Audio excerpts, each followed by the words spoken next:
Hello, darlings. Haruka here, coming to you straight from Tokyo. Today's video is filmed outdoors. Can you hear that? Yes, those constant plane hums. I'm at Keihinjima Tsubasa Park, right alongside Haneda Airport's second runway.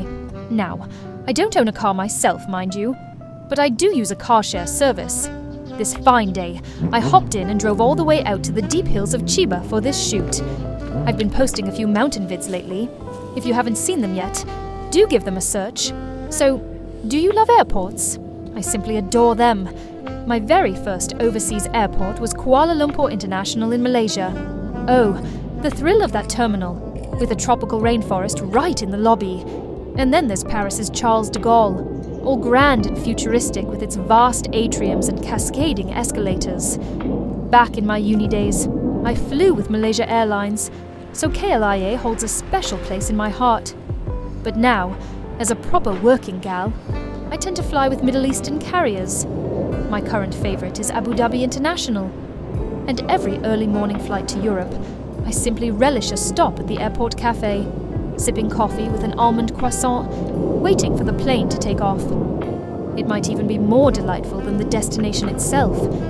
Not to mention the tiny, charming airports: Dubrovnik in Croatia, Côte d'Azur in Nice, Borispil in Ukraine, and Mariscal Lamar in Cuenca, Ecuador. The list is endless. Even here in Japan, little gems like Memonbetsu in Hokkaido and Takamatsu are utterly adorable, each offering local specialties to enjoy. Now, let me regale you with a rather curious tale from Ukraine. One day, while waiting at an airport, what I was waiting for and for how long, I can't rightly recall.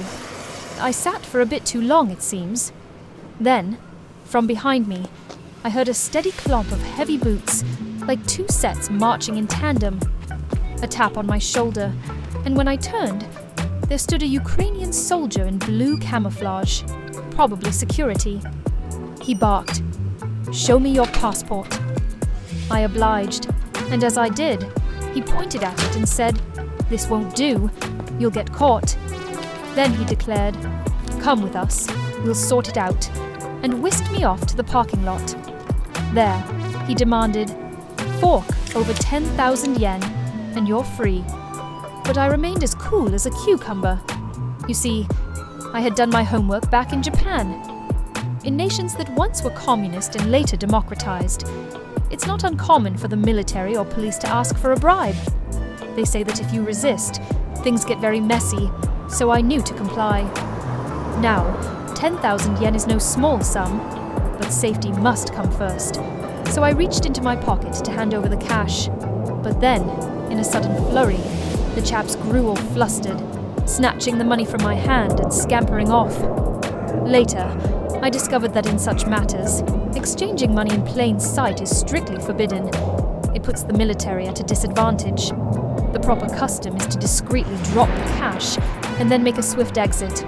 I wasn't aware of such rituals, and they appeared quite agitated indeed. Returning to my hotel and tallying up the day's expenses, I noticed the figures just didn't add up.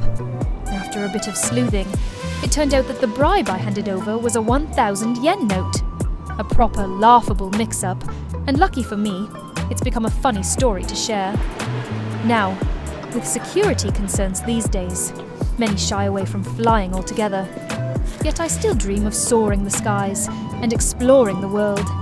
If only my wallet would oblige.